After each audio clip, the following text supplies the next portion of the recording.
and she's had a career as a lecturer in psychology. But this evening, she's going to talk about her father's book, which is about his experience, or it's a novel based on his experience in an Italian internment camp. And she's also going to tell us about her role in bringing this to publication. Now, Yolanda and I have never actually met in person, but we've been liaising for a couple of months about her talk. And I can tell you, it is an amazing story, and I'm really glad that she has the chance to share it with you. So, Yolanda, I'm handing over to you, and we're all looking forward to what you've got to say. Thank you very much, Isabel. And I'm just going to raise a glass to everybody and say L'chaim. This is water, in case you're wondering. L'chaim to everybody. Sit back and enjoy. I'm going to take you on a whistle-stop tour through Europe, starting in the east and then ending in England, which I believe is still part of Europe. Can you still hear me? Can you hear me, everybody? Yeah. Yes, okay. Absolutely Right. fine. Great. So I'm going to go on to the PowerPoint. If there are any technical hitches, I'm sure somebody will tell me. So I'm going to get started because we do have a lot to get through. Right. So back to the beginning. Right. Oops, sorry. Okay. So I'm going to be talking about Ferramonti in three ways. I'm going to talk about the man, my father, who is right in the center. Press the share screen. Sorry, share screen. Okay, right. Sorry. Share screen. That's it. Sorry about that. Can you all see that now? Are we okay? Yep, that's perfect. Right.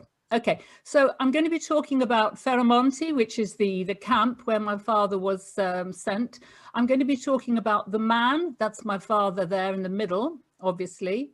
The camp, which is the camp of Ferramonti, which you can see in the background, and the book, which is this here. So in that one image, we've encapsulated the three things that I'm going to talk about tonight. Now, it may be a race against the clock, so bear with me if I do seem to go a bit fast in places, but I've got to keep my eye on the clock. There's an awful lot I want to get through, so I hope you will enjoy it. So let's get started. Don't worry about all this writing. This is just a very quick thank you. Firstly, to Davar for this wonderful opportunity.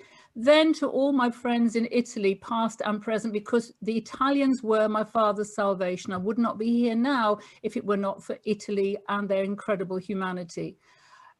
Wonderful friends who've helped me along the way from Ferramonti, like Mario Rende, Simona Celiberti, who is a fantastic ambassador for Ferramonti. She's worked tirelessly for 20 years promoting Ferramonti in Italy and overseas. She's currently translating the book into Italian, which will obviously make it available to a lot of people who are very interested in reading about it. We have wonderful volunteers in the museum. The museum could not function without them. And then we have Cinzia Robiano in Genova. She had a very special role. She was the one who found Dino. That won't mean an awful lot unless you've read the book. Then the wonderful people in Israel, Dina Smadar and Eva Posilan, both who were born in the camp in 1944, and they are regular visitors. They speak about their experiences in the form of what they call witnesses. They talk to the students, they work on the museum, and they're great friends of mine as well. In Germany, I'm thanking Stephen Engelking, who has published the hardback copy of the book without any cost to me at all, which is a wonderful gesture. And here in England, my brother Manfred, because he started the work on our father's book, and my mum, who keeps sending the book to all people far and wide for presents. I don't know whether they all want it, but that's what they're getting. And my partner Colin, because he's always there helping me with whatever I do. So all the thank you, and again, Davar. So this is the man. This is my father, David Henryk Ropschitz. Those are his dates. He died at the age of 73. He didn't have a very long life. As a young man, as a medical student, after he left the camp, and then 2 months before his death.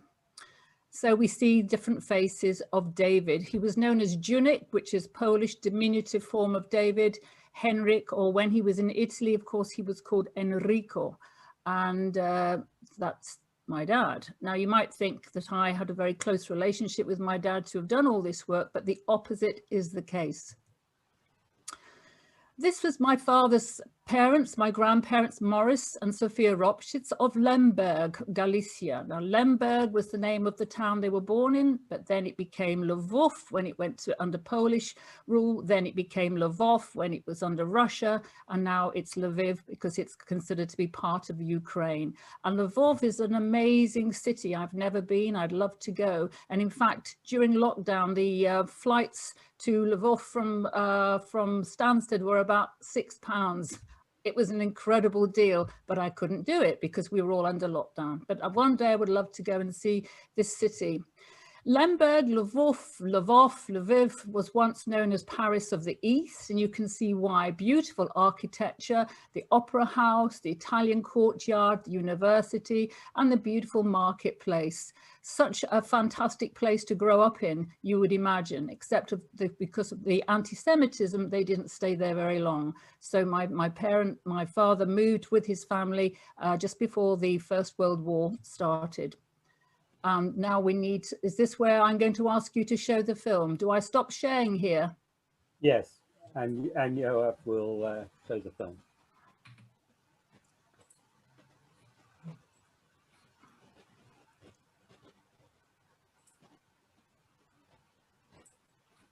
Am I supposed to be doing something? No. No. A Polish heavy industry display. Yoav, you need to share In the screen. heart of Kaminsky Park.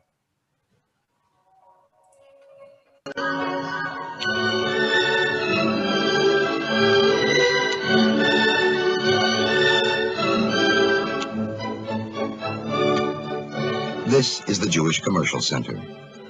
Jews have lived in Lvov since the 14th century, 100 years after its establishment. During these centuries, they lived in two communities, one outside the city walls and one inside.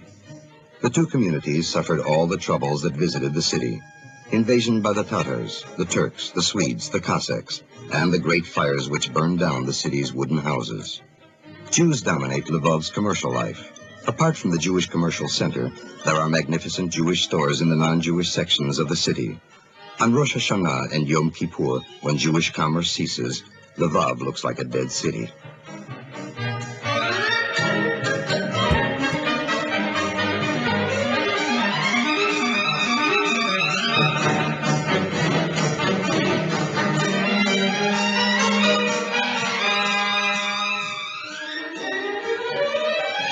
This is the Jewish Community Building, the supreme institution of organized Jewish life in Lvov.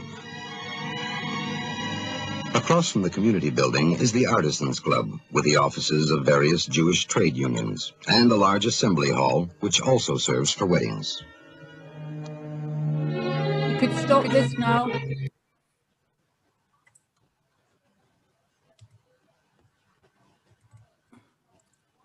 Okay, Yolanda, do you want to screen share? Yeah, great.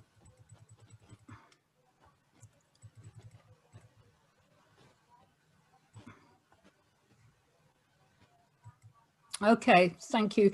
That was from 1939, that piece of archive footage from the Spielberg archives, a wonderful piece of film which shows Lvov, the people who were going about their business without the slightest inkling of what was to befall them. There were roughly 150,000 Jews in Lvov before the war, and less than 1,000 remained after. Tragic circumstances. Anyway, here is my father's family, some of them. And the sad thing is that my father never talked about his family. We've been left to look over these photos and try and work out who people are. And a lot of it is guesswork. I do know for sure that that was his mother, and that was one of his sisters, and another sister, and another sister. Now, he was the youngest of 10. So there he is. And I recognize him by the ears. That's usually a bit of a giveaway. And this was one of his sisters as well, but I don't know which one it was. But so he had 9 siblings, 5 brothers, 5 sisters altogether. So a family of 10. His parents were wealthy jewelers and goldsmiths, and they bought a property in, they lived in Lvov, but they also bought some other properties there. And then they moved, beginning of the First World War, they moved to Vienna. And then after a few years in Vienna, they moved back to Lvov. And then after a few years at Lvov, they moved back to Vienna. And apparently they did this kind of shuttling backwards and forwards between these two cities. When they were in Vienna, they missed their friends in Lvov. When they were in Lvov, they missed the culture of Vienna.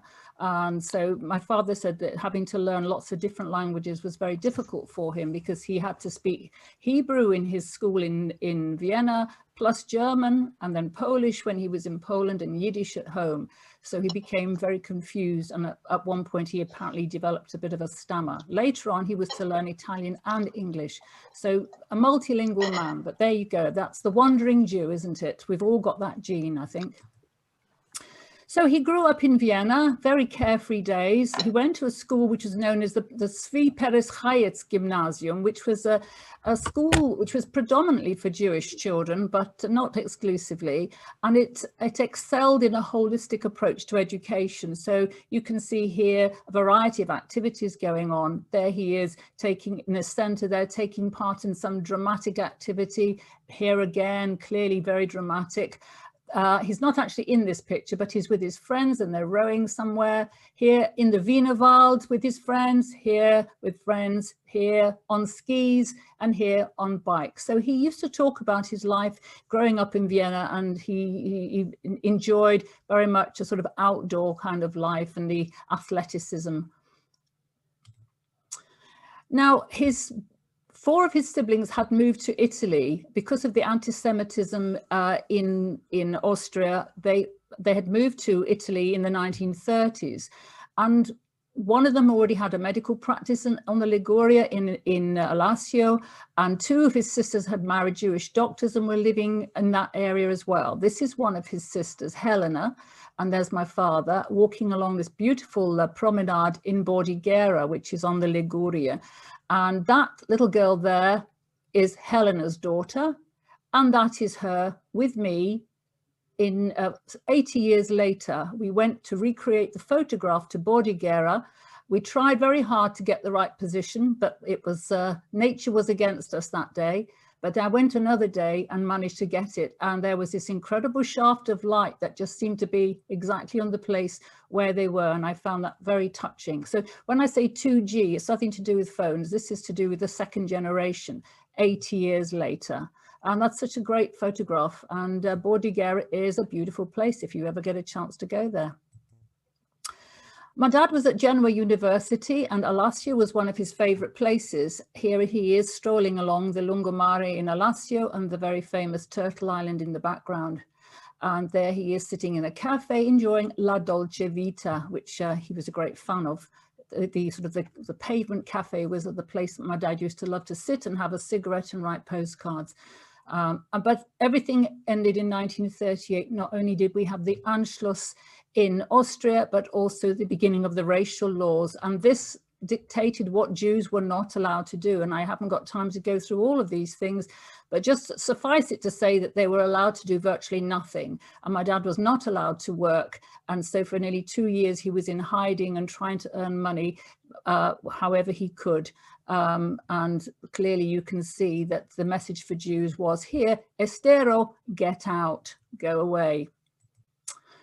Eventually, on the 5th of July 1940, he was summoned to the Questura, which is the police in Genova. And this is the original that he kept all these years. I found all these artifacts amongst his stuff only in the last 5 years, believe it or not. And this was the request to present himself on Friday, the 5th of July at 11 o'clock, pünktlich, very Germanic, on time, punctually. And from there, he was sent to back to his lodgings to pack a bag and go to the railway station at Genova Principe. And that was the end of that part of the story. How are we doing for time? Not too bad. Right. He was then sent to Ferrramonti di Tarsia, and that is the camp. And I've chosen that picture just to illustrate how very unlike a concentration camp it was. Even though it was called a campo di concentramento, people who see the photographs say, doesn't look like a concentration camp to me. And in fact, my dad used to get quite annoyed when people referred to it as an internment camp, because he felt that that didn't, it sort of downplayed what they went through, and they did go through a lot. but they all had suits. And when people say, how come they all had suits? I said, well, if you were told that you had to pack a bag and leave, you'd probably take the one thing that you knew was the most important item in your wardrobe. And we don't really wear suits that much anymore, but in those days they did. That was the sign of a gentleman, and they all had their suits on there. And that's my dad there. I think looks like he's got a cigarette, always had a cigarette. Right, so where was Ferramonti, or where is Ferramonti? Ferramonti is in Calabria, which is in the southern part of Italy, right down at the bottom. And the camp itself was roughly here. It's in a town called Tarsia, which is a very small town, about 6 kilometers from the actual site of the camp. So roughly there, it could be a bit further up. I'm sorry for the Italians. If you're watching, you're probably seeing me being very vague with something very important, but that's where it was. And it was deliberate to send them down there because it was a very remote area and it was very swampy. The area was being drained by a firm called Parini, who were constructing wooden huts for the workmen to live in so they could drain that area. But in reality, it was never used because it was the perfect place to send all those Jews. Tarsia, lovely little town. I've been there, well, I've been to Ferramonti 4 times, and each time we stay in Tarsia, and the people of Tarsia are incredibly welcoming, and they're very proud of their history because of Ferramonti, and it's really put them on the map. It's like a lot of Italian comune. It's a comune, not exactly a village or a town, but built up like a lot of these Italian comune on the hill for defense purposes, no doubt. And there you can see the River Crati and the plain around, where you can understand why it became very marshy and boggy in the winter particularly. And this was a plan of how the camp was to be. So basically sort of a horseshoe shape. They planned to do about 100. I think they ended up with 92. Administration was at this end, and these were the barracks, or camerata as they were called. And further down was the river Crati, and a little railway line running to Sibari, and the hills all around. That's a picture of the camp at a time when it was obviously sort of winter time because the people are wearing their coats. It must have been quite well established by this time because there's a water, some sort of water pump, which they didn't have when my dad first arrived. They had virtually nothing when he first arrived. And people are just sort of milling around. There wasn't an awful lot to do, but it gives you a little bit of an idea of the scene with the hills in the background, very flat, and a sort of a community. Now, the most important people in Ferramonti in terms of key players were the camp commander, whose name was Paolo Salvatore, and considered a legend because of the way he showed humanity to all the Jews. He was a great protector of the Jews. He didn't punish them. And the thing about Ferramonti is that it was not a place where people suffered. Nobody was killed there deliberately. There was no forced labor. There was only hunger and uncertainty, extreme heat, extreme cold, and extreme flies. That's what my dad always talked about. So he was the camp commander, and he was a great man. He used to take the children for ice creams, or take them for rides on his motorbike, or take them into the village to get to ride on his horse. So he was a very popular man, and he was quite a ladies' man as well. Another great person was this Padre Callisto Lupino, who was the chaplain of the camp. I think he was appointed in 1941, and he remained the chaplain right through to the end and looked after the spiritual welfare of the Jews as well as the non-Jews. So he was great and very helpful, and helped to get messages to relatives through the Red Cross. Then we have here the rabbi, very famous rabbi, Riccardo Pacifici, who came, unfortunately, I mean, I say unfortunately, he died in Auschwitz, but before then he was the chief rabbi of Genoa, and he came several times to the camp to officiate in important events here, taking part in a wedding.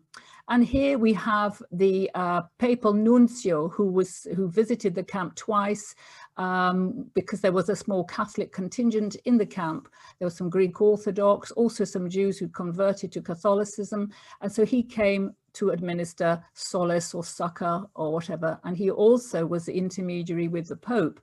And I have to say that a lot of the work that the Pope and the Papal Nuncio did must have protected the Jews, because on numerous occasions, the Germans were asking for the Jews from Ferramonti to be sent north. And they were always, the Papal Nuncio, Callisto and Salvatore intervened on behalf of the Jews to make sure they were not sent north, because if they'd been sent north, they would have ended up in the gas chambers, which is what happened to the northern Jews of Italy, which is, they were saved from a terrible fate. I mean, this is the thing, I've called the book Salvation, you know, because these people were the salvation of all those Jews. I mean, they had, according to some estimates, 3,800 at its most in Ferramonti. It's a lot of people to be saved.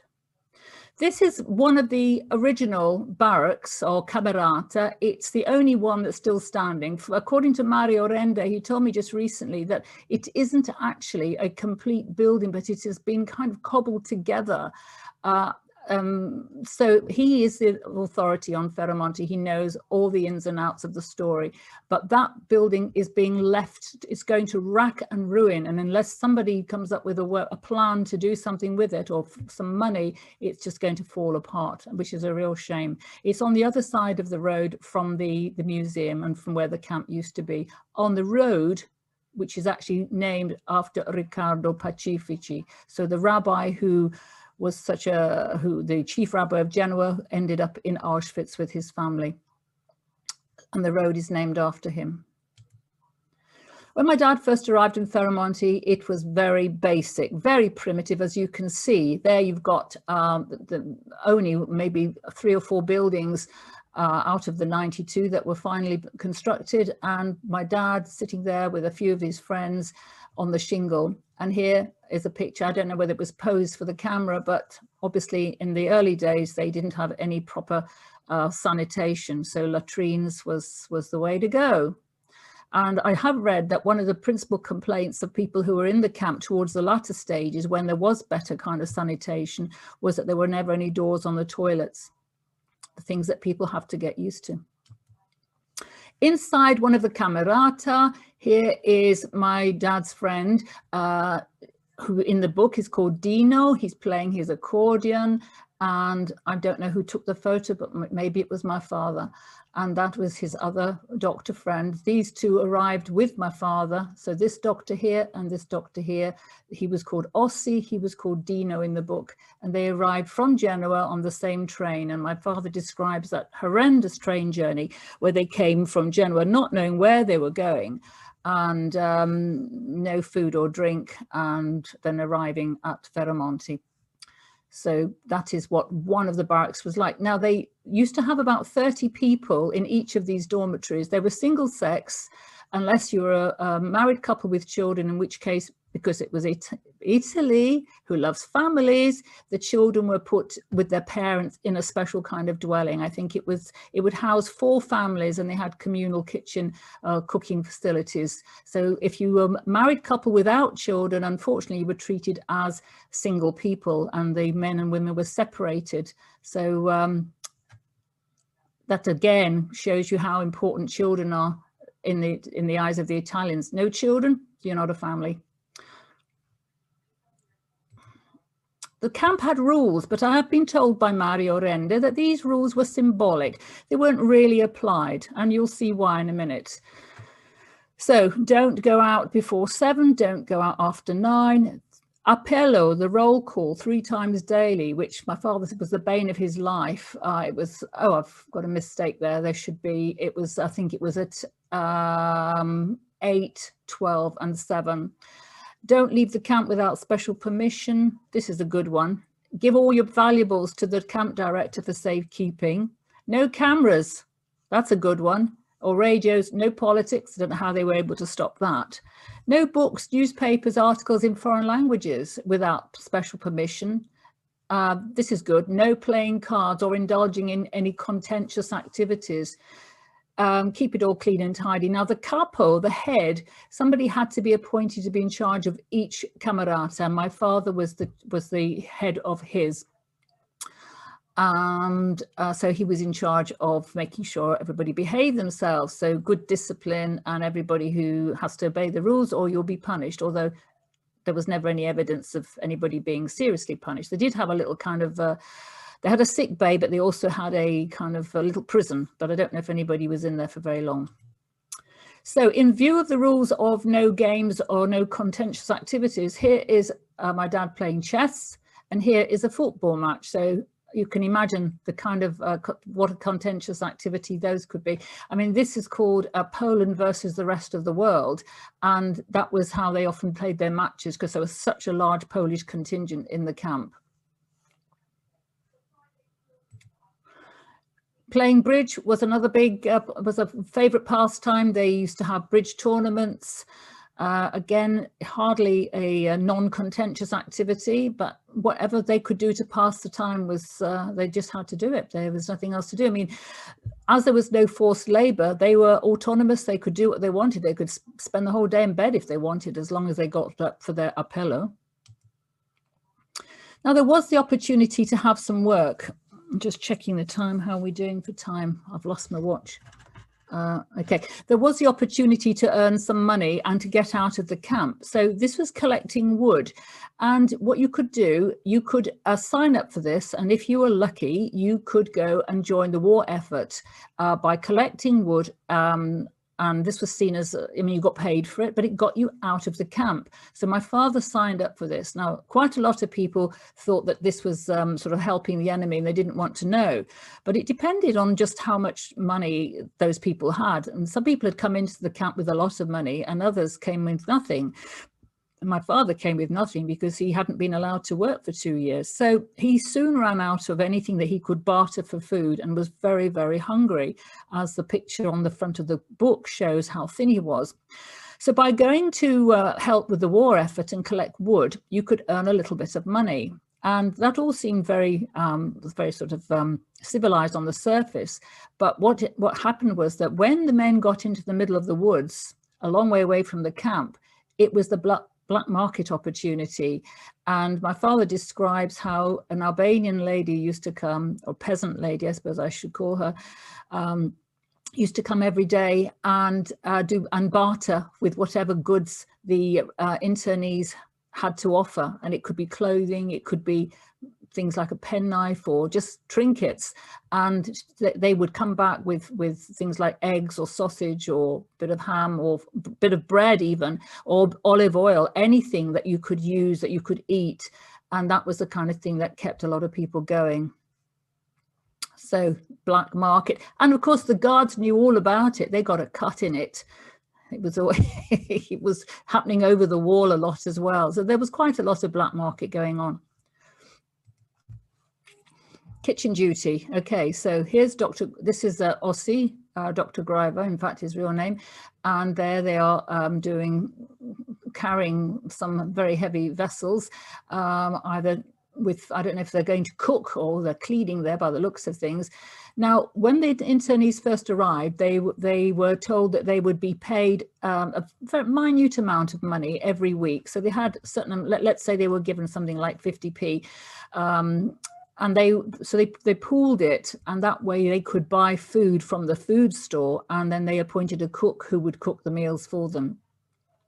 So there was very little food, but by pooling all the money, there was a way that they could at least have one decent meal a day. And it may have started off as a decent meal, but over time, of course, it stopped being anything but decent. It was becoming of lower and lower nutritional value, more and more water added, and lots of undesirable things floating in it. One of the stories I've heard is that the lentils were always full of maggots. So I mean, obviously we would say it just adds a bit of protein to the soup, but the food got worse and worse over time, and the internees became extremely hungry and thin, as you can imagine. And they had to take atibrid, they had to take anti-malaria tablets as well, and they had to take them several times a day. And in fact, at the beginning, they were not given the tablets. I don't think they got the tablets for maybe the first month. The Italian authorities, for whatever reason, weren't handing them out. So these had horrible side effects as well. And one of the things I know that Atibrin over a long period of time does is it creates problems with your hearing. And my father did end up being quite deaf later on in life. So over a period of time, the camp evolved into a community. So if you think that it was open until the liberation from 40 to 43, so over a 3-year period, a large group of people getting bigger and bigger all the time, because people were coming in huge numbers from Europe, managing to escape from the Nazi war machine. And over a period of time, they developed as a community. So here we have one of the synagogues, and they had a progressive and they had an Orthodox synagogue. And here we have a very smart man, maybe it's his wedding, I don't know. So there we have, within the camp itself, they had built a synagogue, and also they built a small Catholic chapel. And because they had Chinese as well, it wasn't just they're Jews, and they had Chinese and had Catholics. So they were very interested in giving people opportunities to worship in the way that they wanted. And this again shows this incredible humanity of Paolo Salvatore and the other. It wasn't just him, but there was a marshal as well. But the attitude towards the Jews was very much one of protection and treating them more like internees rather than prisoners. Now, here's a lovely story. We've just seen a synagogue, and we know that there were weddings. This couple married in Ferramonti, and this gentleman here, Svi Neumann, his name was, and he was one of the people that was on the Pencho. Now, the Pencho is a long story which I can't go into today, but a large group of refugees or internees came from Eastern Europe on a ship which was not seaworthy, and after a very, very long journey, which lasted about 18 months, they finally got to Ferramonti. So Svi Neumann was on that boat, and this lady, Gita Friedman, he married, and this is their daughter, Dina Smadar. Dina is a lovely friend of mine, an Israeli lady. She was born in the camp. I've mentioned her earlier on, and she has done a huge amount of work to make the museum look as good as it does today, with getting the photographs, such as her with her parents a couple of years ago, and getting exhibits sorted out, and acting as a curator of the museum, which is a wonderful thing to do. And she puts her heart and soul into it. She keeps saying, I'm an artist, I'm not a museum curator, but she does a wonderful job. And I go and help as well, and so does Eva and Simona. I mean, there's a group of us, and we all get on very well, and we're all working for the same aim, is to keep the name of Ferramonti alive.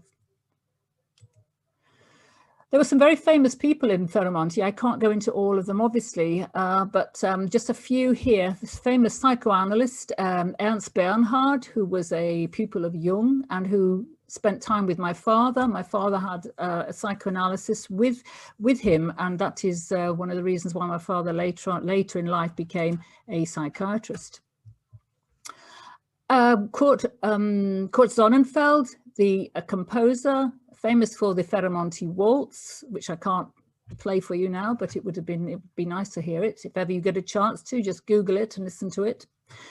This man, I think his name was Alfred Wiesner, and he was a Yugoslav, and after the war, he was given 2 ice cream making machines, and he was a cook in the camp, by the way. He was a cook in the camp, and after the war, he was given 2 ice cream making machines, and he founded a very famous Italian ice cream company called Algida in the 1950s, and there's a film about him and his work. Then we have Michael Fingersten, or Finkelstein, which was his original name, but he changed it to Fingersten. And it's a very poor picture, I'm afraid, but that's one of my dad's pictures that I found negative, and I've done the best that I can with it. And I'm including this because not only was he a very famous graphic artist, and he specialized in sort of erotic and political book plates, but he also painted, he was a painter as well, and he was working on a series of like a cycle of the mother and child paintings, which my father admired, and that one there may well be this one here, and this has been in my family, in our family, ever since my father left the camp, and that's a precious possession, I have to say. So it's got a wonderful piece of history behind it. So that may be the picture in its, maybe that was not the same one, maybe that was a prototype, but there we go. That's Fingerston, and you'll see him hopefully in a little bit of video later on. Here's a bit of then and now. Now, when they were in the camp, when they first arrived, there were no showers. There was very poor washing facilities. So they were allowed, after some persuasion, to go and have a dip in this canal that runs close to the camp. Well, it runs sort of at the boundary of where the camp used to be. And there they are, the men in their various states of attire. There's Dino sitting in the water. And what my dad said was that when they came out of this water, along the bank, there was lots of herbs and wild flowers like and mint. And they used these flowers to rub themselves down after their wash, because there was no real soap there. And they probably all smelt pretty bad. And anything that would keep the flies or the mosquitoes away would have been worth its weight in gold, I imagine. So being in that incredible heat and being able to go and have a splash in a couple of inches of water must have meant an awful lot to them. And that was in the 1940s, and this was just a couple of years ago on one of my recent visits. Looks slightly different, but it's in exactly the same place, so I guess it is a then and now picture. If you go there now, you'll find the part that used to be the camp, only a small part of it has been turned into a museum, and the rest of it is agricultural land. So it'd be fascinating to go and dig it up and look for artifacts. But that's the setting, beautiful, beautiful location. I mean, now they've drained a lot of the marshlands, and the agriculture is much more advanced, and the irrigation is more advanced than it was in the 1940s. So when you go there today, go to Tarsia and have a drive around, and you'll see what a beautiful place it is. Beautiful landscape, mountains in the background, and incredibly lovely, warm people. Right, we need to watch the liberation video. Do I need to stop sharing at this point? Yeah, stop sharing. Yeah. Okay.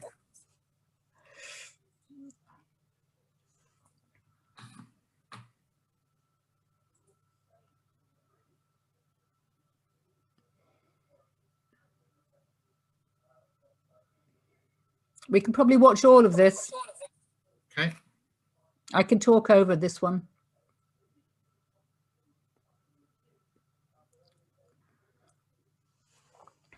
So this is from the Imperial War Museum, and it's apparently the only piece of footage that shows the liberation of the camp. But I've been told since that it is staged, and I think you can see how staged it is. People didn't just leave in a straight line like that. I'm quite sure they were probably asked to just do that for the camera, because they had nowhere to go. They couldn't just all go out like that. But I think this is a bit of propaganda. It shows Campo di Concentramento at the top. It wasn't, like we've said, that was a name. It wasn't really a concentration camp in the way that it was run. So this does look a little bit like it's been rehearsed. I can imagine the director saying, just walk, look like you've been liberated, and just walk. So this happened on the, I think some people say it was on the 14th of September, I think 14th of September 1943. The Allies, the 8th Army arrived and liberated the camp. And at that point, the internees were now to be referred to no longer as prisoners, but as refugees.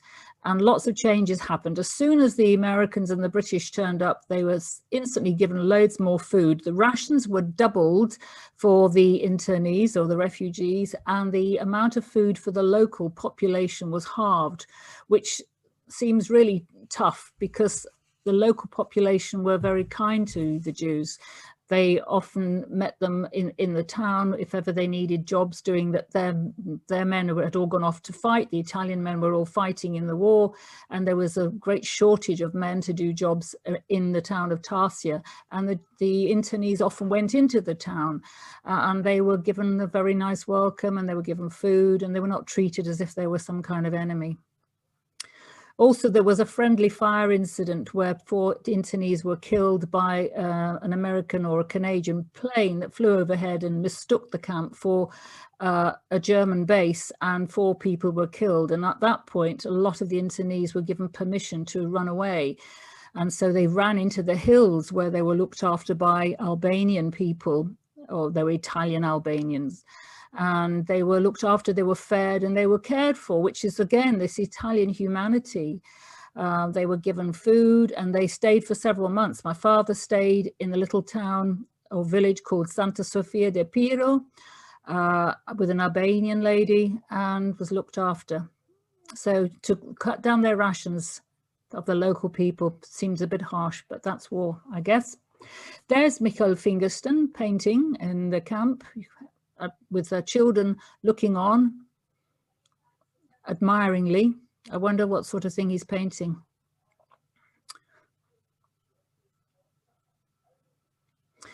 What a sad story. This man was already a very well-known artist. He'd been traveling all over the world, and he ended up in Ferramonti when he was in his 50s.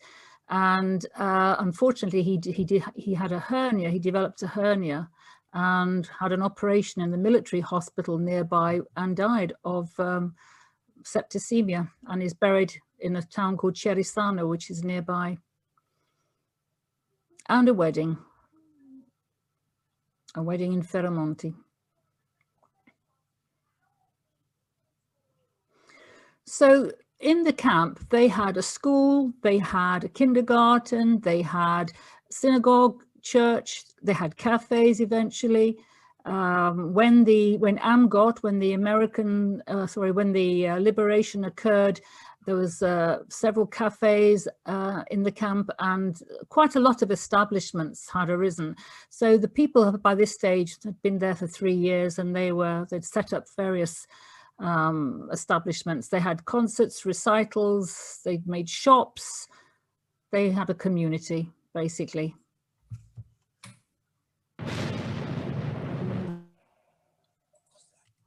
Are we back with me again?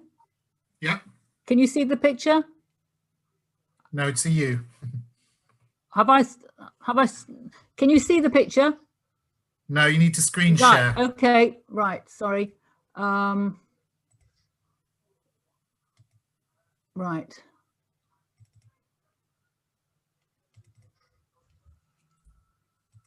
So it's coming now. Yeah. Yeah? Yeah. Okay. So there's some supplies being handed out there by the Allies when they arrived in September. I'm sorry some of these photos are not very good, but I found them, as I said, just by looking through some of my father's old papers, and came across a pile of negatives and lots of papers to do with Ferramonti, and he never talked about these things. I wouldn't have found them if it hadn't been just a few years ago that I started looking, and we'll come to that in a minute. So this is what AMGOT did. They supplied the food, as I've already mentioned. Now, if you go to the museum today, this is what it looks like. So I did a panorama shot, so it's got slightly distorted, but it's the building is based on the same sort of structure that the camp was originally, but it only takes up a very small area. And on the 27th of January every year, they have a big event with thousands of school children and visitors coming from all over Calabria, part of their national curriculum, I suppose, for lectures in the lecture theatre. And that's when the witnesses go and talk about their experiences. And I've been there, and Dina and Eva and various other people. Okay, that brings us on to the last bit of my talk. How are we doing for time? Right. So part 3 of the book then. Sorry, part 3 is about the book. What did I want to achieve with the book? Well, I wanted my father's story to finally be told. There was no point in it staying on a desktop somewhere. It needed to be out there and read. It wasn't meant to be a bestseller. I didn't think it would ever be a bestseller. I didn't want to change it too much. I wanted it to be as he wrote it. So the purpose really was for his story to be told, not for us to make a fortune from a book. I also wanted to meet as many people who were connected to Ferramonti as I could, and that meant traveling and connecting through the internet with people all over the world, and I'm still doing it now, and it's the most wonderful feeling. As it said in the blurb on the Devar sheet, it said this has been one of the most enriching periods of my life. What changes did I want to make to the book? What did I want to do? Well, I believed most important that I had to avoid hurting anybody's feelings. So I did make changes. I cut out things. I went for discretion rather than honesty. I softened some of the more aggressive, some of the psychological themes that my father put in the book.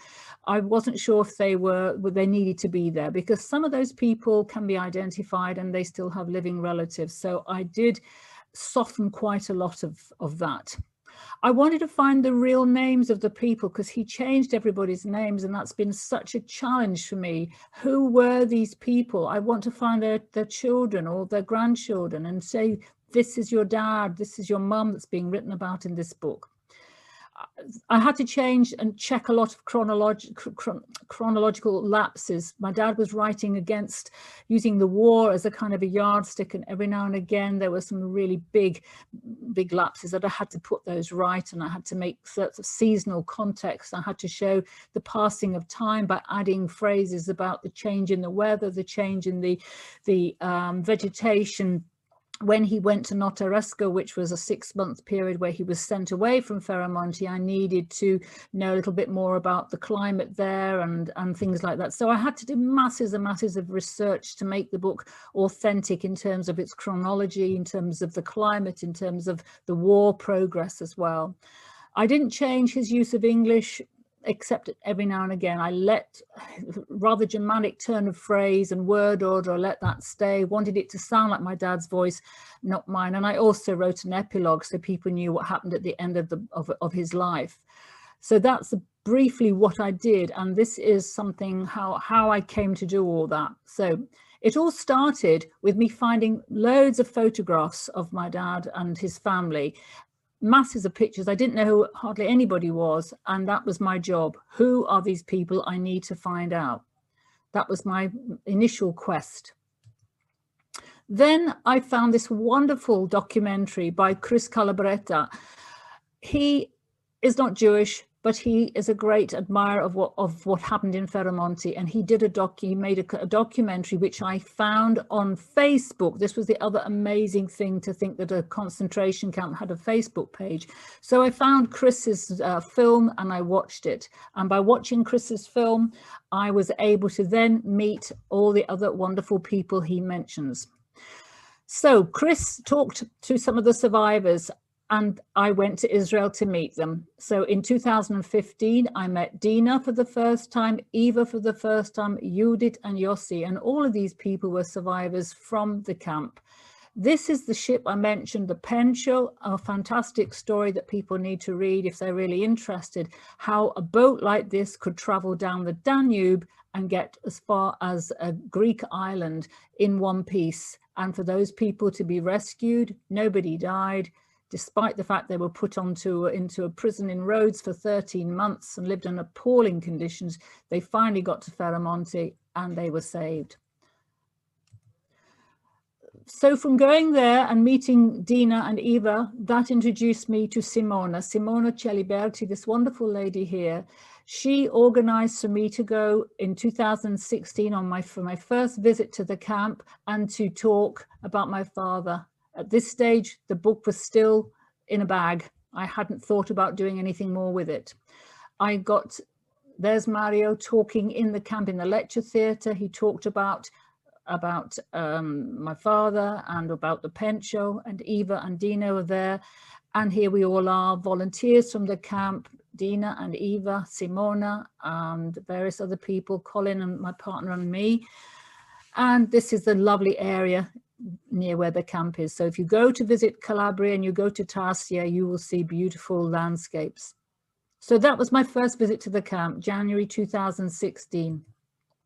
Eva and Dina, two wonderful people. They stayed school friends. They were born in the camp and they stayed school friends, and they're friends today. And look at them there, a real symbol of solidarity.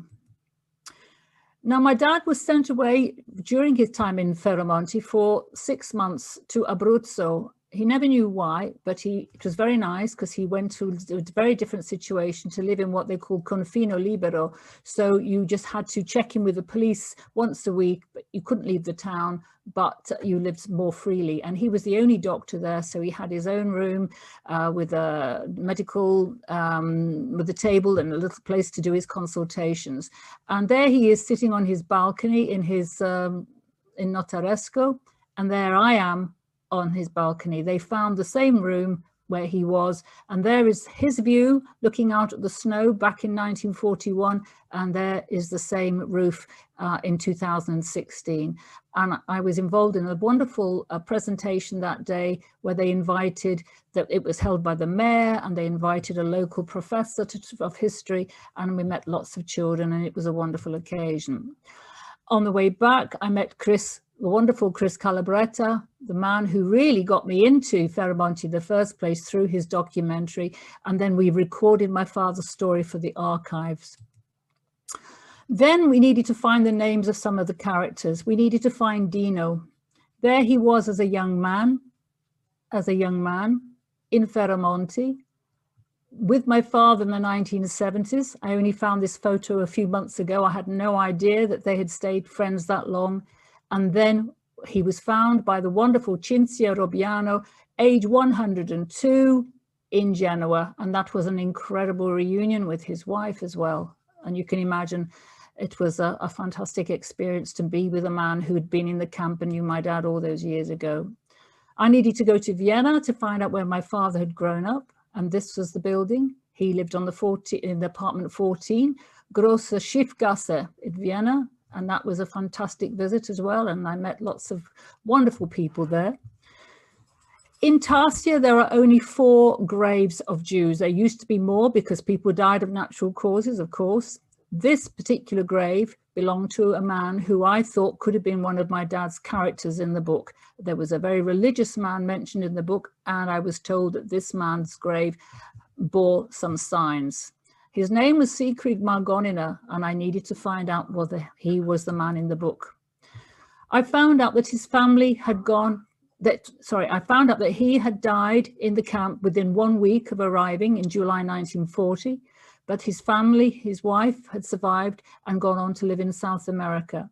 And this is Siegfried's granddaughter and grandson, Susie, and her brother Rudy, and there's me with them in Uruguay 2 years ago. So my travels through the Ferramonti family are going all over the world, and it's the, as I said before, enriching, wonderful experience getting to know these people and keeping that connection with Ferramonti alive, 2nd generation, 3rd generation.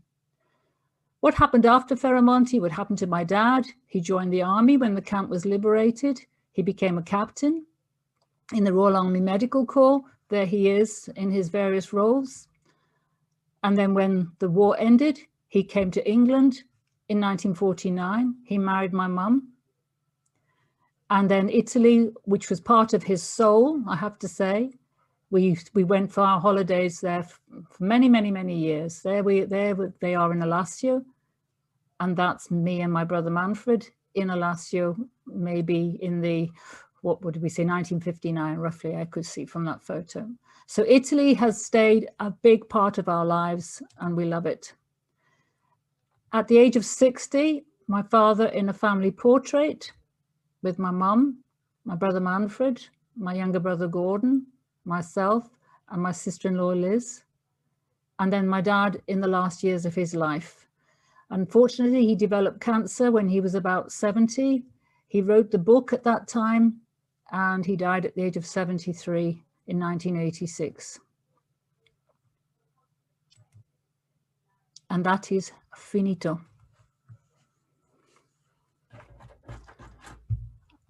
Is everybody still there? Yes, we're here, Yolanda. I'm sorry, for one awful moment, I thought maybe I'd been talking to myself for the last 20 minutes. No, we're all here. Thank you. Oh, I finished 5 minutes early. That's good, isn't it? I'm sorry, Yeah. I did go a bit fast, didn't I? No, it's fine. You've done an amazing amount of detective work, Yolanda, and it strikes me that the whole process has been an immense labour of love. So really well done, and thank you for sharing it. Share screen share.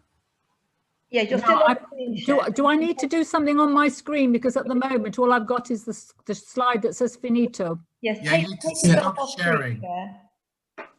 Stop sharing. Yeah. That's Ah, better. right. So I'm hoping that that you're going to be able to answer some questions for people. I haven't had anything in the chat, so if you would like to write something in the chat now, you can. Or I've had a question. oh, have you? Okay. Yeah, so from Karen Singer. So Karen, if you want to, I'll unmute you. Okay. Hello. We have communicated before, and I have read the book. I was hoping not to be the first question because it's a little bit of an uncomfortable question. Oh dear. So I was hoping some others might go first. No, go for it. Go for it. But I mean, on the positive side, I did find the family trees that you had were really valuable in reading the book. You know, to continually go back and really keep abreast of who the people were, and you know, as Isabel just said, the detective work and following up your father's information was really kind of must have been enormously valuable. What I wondered is I wondered if your father intentionally omitted or didn't or understated the traumas that people must have gone through. I mean, all we know about Nazi mentality and behavior, I find it very difficult to reconcile what we know about that and the fact that in such a large volume and book that was not included. It was. I don't want to be kind of understating, but it was almost like a group of people that had been taken, you know, from a boarding school or somewhere, you know, to be forcibly somewhere else, rather than what it actually must have been. Well, your father intentionally did that. Well, I think it's because he wrote it. Because the book sort of ends in 1943. At the point where the liberation occurs, he doesn't go into what happened afterwards, because at that point he didn't know what had happened to his family. So I think that he was trying to stay true to how it felt at the time, that when because in the very last pages of the book, it said, he said something along the lines of, what would he do now? Probably his family was dead. I mean, he didn't know at that point really what like a lot of people didn't know what they were being liberated to. So I think the reason why he doesn't talk about Nazis or the atrocities, because he didn't know about it when he left the camp. It was only much later on that we found out the things that we know now. But you said in your talk nobody suffered there, and I felt kind of well, they didn't. I mean, they suffered hunger. They suffered hunger, but I mean, there was no brutality. I mean, they were very humane. People were completely autonomous in the sense that they could get up and do whatever they wanted. They just couldn't leave the camp, and they couldn't. Mean that they had rules, but they were prisoned. They were behind the barbed wire. But the fact was that they all survived, because apart from the people who died of natural causes and the 4 people who died in that strafing by the plane, there was no brutality, there was no forced labor, there was nothing like that. That's why it really was salvation. That's how your father wrote it, though. But that's what the people who were there who have written about it, and they've said that they've continued to love the Italians right until the end, because the way the Italians behaved towards them with so much humanity and compassion was just quite something they would never forget as long as they lived. They really did feel because of the Italians, they were still alive. Yeah. Let's bring in David now. David's got a question about other camps. Thank you ever so much, Yolanda. It was very interesting. Thank And you. the interest is partly, I mean, the family connections are interesting. My father was in the 8th Army Wow. and actually finished up in Italy. I mean, he never talked, I mean, completely different reasons. He never talked about his experience either, but he went through North Africa and Sicily and Italy and finished up in Florence. He finished up at the family home of his cousins. And he has one of his cousins was also interned. So the question is, do you know about how many such camps there were? Okay, there were in Italy, I've read that there was something like between 40 and 50 different internment camps of different sizes, also including the confino libero, which is a different thing altogether. Now, if you ever want to know any more of the actual details of how many people were in each camp, if you go onto this wonderful website of Anna Pizzuti, this is a woman who's created a database which goes through all Italy, looking at all the names and the origins of the prisoners all through Italy. And it looks at every single camp in Italy during the war. Anna Pizzuti. And this is a non-Jewish woman in Rome who has devoted her life to creating this database and promoting, well, not just Ferramonti, but doing it because of her love for either of humanity or the Jewish people, I don't know, but she wanted the story to be told, just the same as Chris Calabretta. Thank you. Thank you. Okay, and what about Yoav, who's going to ask about Primo Levi? Yoav? Yeah, I was just going to, so I'm sorry, I haven't read your father's book, but obviously, like many people, I've read books by Primo Levi and his experiences and so on. Obviously, he was deported to Auschwitz, but it was interesting. So he was initially in an Italian camp and then was taken to Germany. Was it because Ferramonti was so far south that they didn't bother trying to take the Jews from Italy to Germany? Or why were some Italian Jews deported and others just stayed in Italy? Do you know? Yeah, I think the fact that it was so far south helped, but the most important thing was the fact that the Allies liberated from Sicily, so it was the very first place they came to, and that in itself, the point of sending them to the south so they would be in a remote place with malaria and that nobody would want, turned out to be their salvation. I was also just interested, I presume your dad would have read Primo Levi's books. What did he think about those writings? Did you ever discuss them? Never discussed anything. No? It was like an open wound that we just never picked up. We just knew not to talk about anything to do with his family. I can remember on one occasion when I couldn't have been more than about 11 or 12, I remember the occasion saying to him, what were the names of all your brothers and sisters? And he went through them very slowly and his eyes were just all misting over and glazed and awful. And I remember thinking, I'm never going to ask these questions again. It was just too awful. You can't even begin to imagine. He lost both his parents and 5 of his siblings. The ones who'd stayed in Poland were the ones who died. The ones who'd gone to Italy survived. Yeah, thank you. So I think it's Jeremy has a question. Jeremy? Yes, do you want to unmute? Hello, can you hear me? Yes. Okay, yes, so thank you for a very interesting presentation. Yes. I wanted to ask you, my grandfather was in Ferramonti, and I think like a number of other people before the end of the war, he was, people were dispersed to what probably these things you're calling campo libros, but they were assigned to families throughout Italy.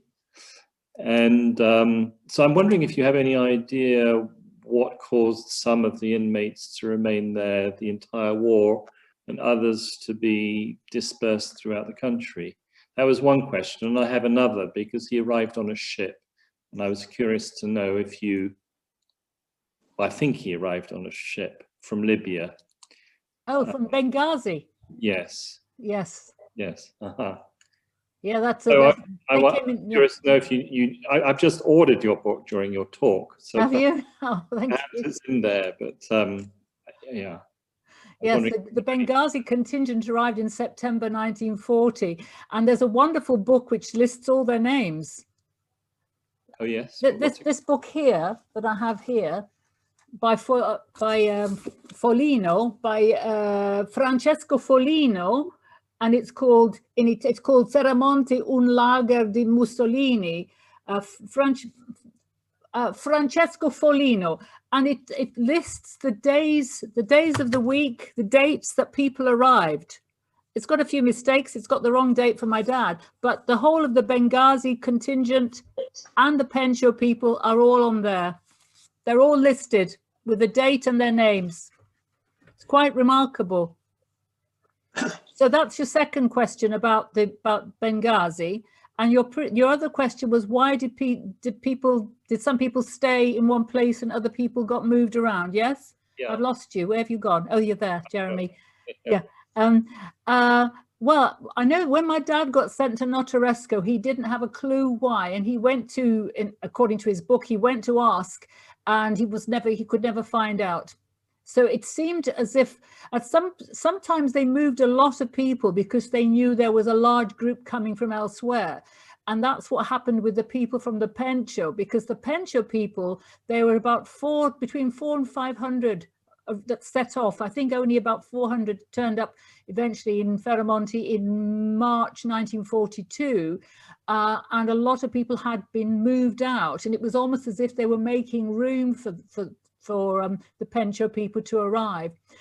The logic behind it all, really hard to know, but there's a tremendous amount of coming and going. And again, if you look at this book by Foligno, you'll see the transferring of people from one camp to another it seems random, but I'm sure there must have been some sort of rationale behind it at the time.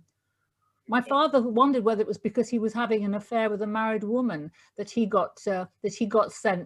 He got sent to Notaresco, and when he asked the commander, he said, "Is there any special reason?" That apparently, according to the book, anyway, the commander Paolo Salvatore says, "Why, have you got a guilty conscience about something?" How much of that, of course, is true, of course, I don't really know. There's bound to be a lot of embroidery after so many years when somebody writes that kind of book. Yolanda, I've got a question for you. You've made it very clear that as far as your research has shown, the Italians showed enormous compassion and patience with their sort of hostages, if you like. And I wondered if there's ever any evidence that the Italian authorities or the Italians themselves suffered for the generous way in which they looked after, well, not looked after. I know what you mean. Yes, I don't know, to be honest, Isabel. I don't know the answer to that. I'm sure if we look, we will find that there are some examples. But I mean, the thing about my dad's book is that how much of it is 100% factual and how much is just purely a novel, I don't really know. And so there's bound to be things that he's written which maybe if we explored them a bit more, we'd find that they're not as true as they might seem. Equally, he didn't always write about all the bad things. He probably didn't remember them all. So it is going to be one man's impression 40 years after the event. But it's clearly been reinforced by all the stories of other people that you've come across. Oh, definitely. Your research. Yes. Yes, I mean, they've all, this is, when I first published the book, it was just called Ferramonti, but the publishing company said, "Do you want to give it a subtitle?" And I said, "Well, my dad didn't." And then I thought about it and I thought, maybe I should. And that's why I thought Salvation Behind the Barbed Wire. I mean, that really sums it up so well. The two kind of opposites, you know, the barbed wire, but yet the salvation. And so I just think it sums it up beautifully. Thank you. David, were you going to ask a question? Yeah, I'm intrigued by all the incredible photographs that you included, that you found in your father's collection, and yet you said you showed a list of the camp rules and it said no cameras. So, but they all seem very high quality photos. So can you explain that? I can't explain it at all. It's a complete mystery. The only thing that helps me to understand it is what Professor Mario Rende said about the set of rules. He said the rules were symbolic only and nobody really enforced them. They had to, presumably the Germans wanted to see how the Italians were running a tight ship, and so they were probably shown the set of rules and believed that these were the rules that were being enforced.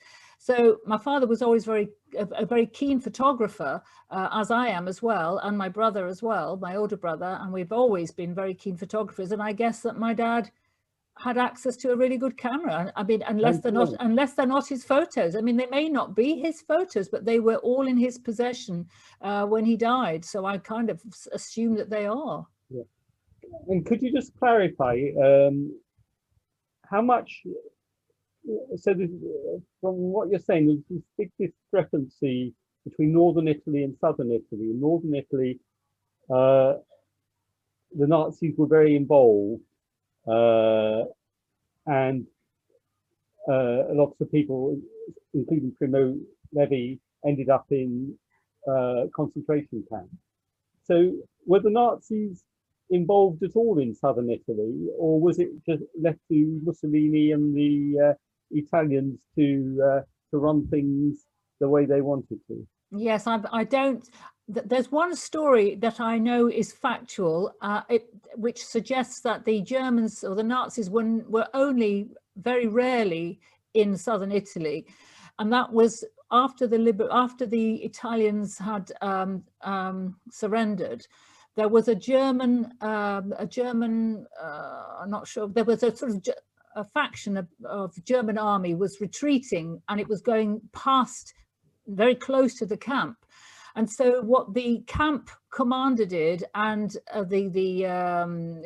Paolo Salvatore and his militia, they put up a yellow typhus flag on the outside of the camp to make sure that the Germans didn't come anywhere near them. Apparently they were wanting to come and get water for vehicles, and they saw the yellow flag and they said, what's this, what's this? And we're told typhus, don't come in. And so they went on their way. And that story's been corroborated many times. So that's the only evidence, or the only thing I can remember about Germans being in that region. So I don't think they were there very much. Can I just ask one more thing? Yeah, go for it. So in one of your pictures, you talked about Catholic priests, and I think you even mentioned about the Pope, and that he did good work to protect the people. But isn't there? I mean, I know what you're going to say. I know what you're going to say. A lot of evidence that the Pope collaborated with the Nazis. Yes, I know.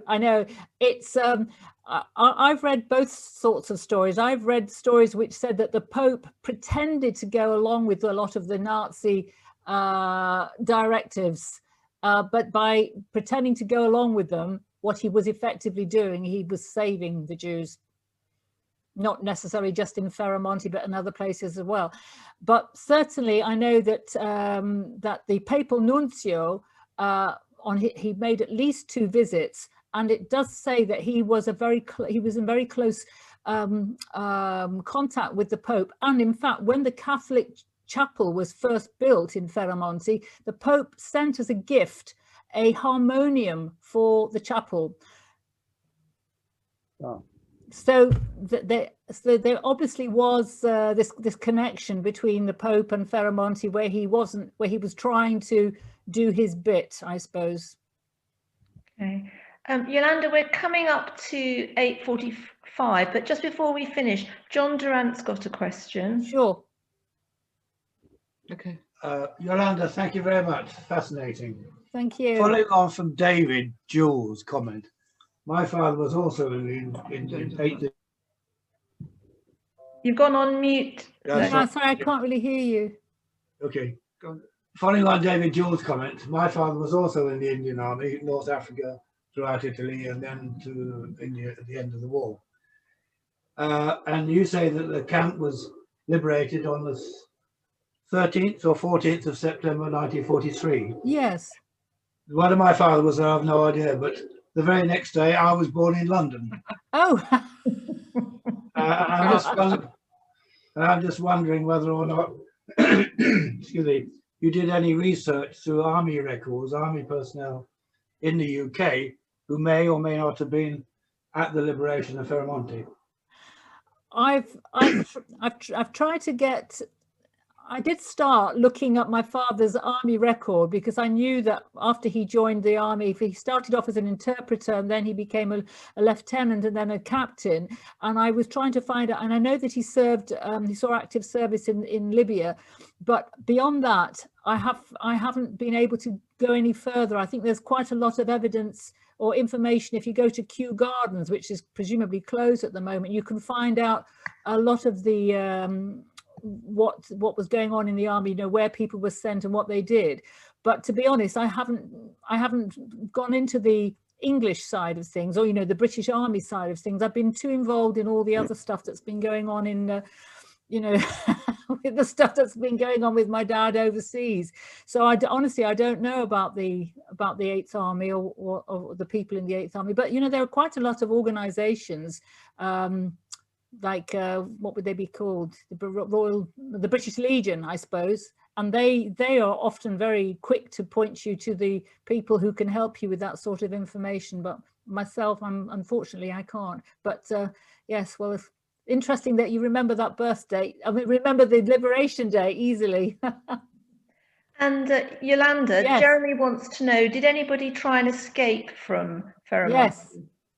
Yes, they did. There's a lovely incident in the book about a guy who tried to escape, and he was caught and brought back, and I think he was thrown into the prison for overnight. But they, you know, they just couldn't be brutal. They said, if you try to do it again, we'll shoot you. But I don't think anybody was ever shot. I just don't think they could do it, because the guards of the camp were people who were not fit enough to go to the army, to go and fight. So they tended to be people with something, you know, like one leg, or who were not exactly the strongest specimens. So no, I don't think that they were really up to that much, to be honest. Although when my dad was in Notaresco, somebody did run away, and that was the reason why they all got sent back to Ferramonti. One man he made a run for it. Okay, well, Yolanda, I think we're going to bring it to an end there. But yes, that's fine. On behalf of everyone, can I thank you for what has been a fascinating talk. And just before people go, if you're interested in further Devar talks, please go to the website where you can see the rest of the spring programme. David, Yoav, I don't know if there's anything you want to add? Just to mention that we always, January, February talk, we do something related to the war and the Holocaust, often not as pleasant a story as this. But just to remind people, it is Holocaust Memorial Day. In fact, in Bristol this year, they're not doing a big event, but I noticed that they are in Bath. And in fact, Yoav, you're going to be speaking as part of that. And we'll put something on the Devar website about that as well. So is it? I think it's January the 27th. Yeah, it is. Yeah. Okay, all right, everybody. Well, thank you very, very much for joining us. We've really appreciated having you with us. Thank you. Cheers, everybody. Thank you for coming along. Yeah. Be safe.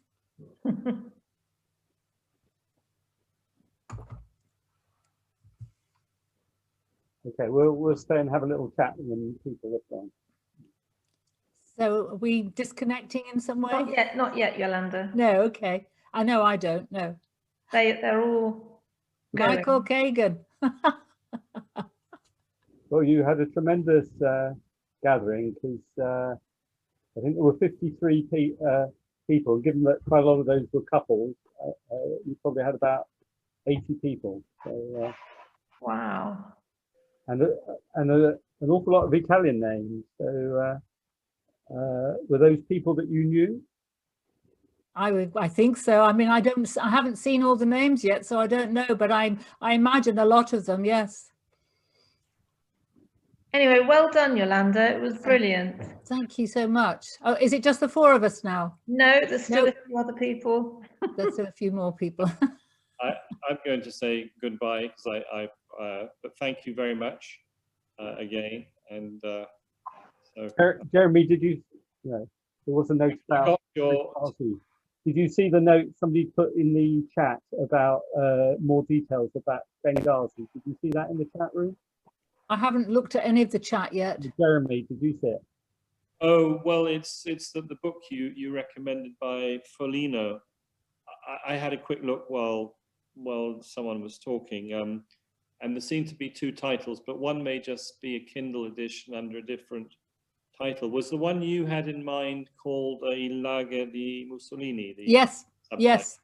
Okay, the other one is a Kindle version with a slightly different name. Somebody called Michelle also mentioned a book published by Salamoni Belforte in Italy. The Yeah, title I've taken Vita e Gracia Memoria Identica. Yeah. Yeah. Well, trust my Italian. I understand French, and I just add O's and A's, but should be okay. Thank you. Okay. Okay. Right. Bye bye now. Thank you.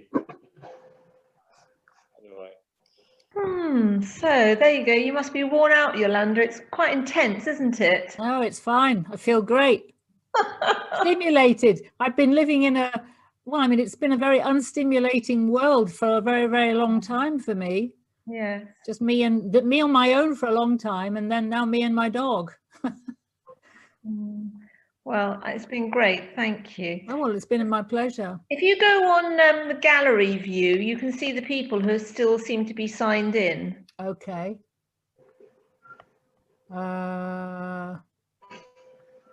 Is that participants? Yeah, No, well, you could do it that way, or go to gallery view. I can't see. I don't know what gallery view is. I can't see it. What You go gallery? to view at the top right-hand corner. Oh, I see. Oh, I've got you. Right. Yeah, I think quite a lot of people have they've probably gone to make a cup of tea and they just left their computer on. Yeah, yeah, but well done, Yolanda. I thought you, it was very wide ranging. The pictures were excellent, and the personal account all makes a big difference, doesn't it? That it was from a personal perspective, and then it's obviously been very moving for you to meet up with these other people in Israel and in other places. Yeah. Oh, it's wonderful. I mean, I love traveling at the best of times, but to have this connection, and it's such a, I don't know, there's something terribly personal about it, to think that our parents might have known each other. Like, for example, the Susie in Uruguay, her grandfather, he had a heart attack a week after he arrived in Ferramonti. My dad was there then. There weren't very many internees at all, and my dad was a doctor.